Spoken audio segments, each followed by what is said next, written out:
जय जय राम कृष्ण हरी। चहुवेदी जान सही शास्त्र कारण, 18 पुराणे हरिसी गाती। मंथुनी नवनीता तसे घे अनंता, वाया व्यर्थ कथा न सांडी मार्ग। एक हरी आत्मा जीव शिव समा, वाया तू दुर्गम न घाली मन। ज्ञानदेव पाठ हरी हा वैकुंठ, भरला घान दाट हरी दिसे।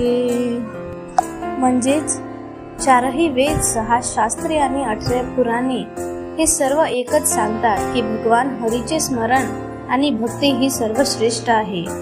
जसे दुधाचे मंथन करून त्यातील लोणी काढले जाते, तसे सर्व शास्त्रांचे सार म्हणजे हरिनाम आहे। भगवान हरी प्रत्येक जीवामध्ये आत्मरूपाने वसलेले आहे। प्रत्येक जीवात भगवंताचा वास आहे। जीव आणि शिव यांचाही त्यांच्यात भेद नाही। म्हणून संत ज्ञानेश्वर म्हणतात की हरिपाठ म्हणजेच वैकुंठाचा मार्ग आहे आणि सर्वत्र हरीच भरून राहिला आहे।